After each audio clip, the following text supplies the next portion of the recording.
Today's Sunday. I think it's 6-ish. Since we moved, we now have a sidewalk. And I used to live in the country, so we didn't have to shovel that kind of stuff and have a time limit. And I think their time limit is something like we have to do it within 24 hours after it stops snowing, but we gotta get some of it done because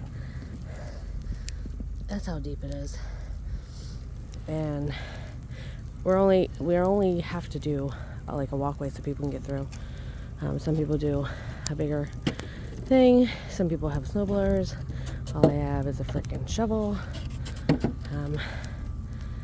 There's snow plows going up and down, but you know, not too many other cars. I've been out here for like 25 minutes. Maybe saw 6 cars. So some icy crap coming down now, but it's surprisingly not that bad feeling out here. Probably because it's not windy. But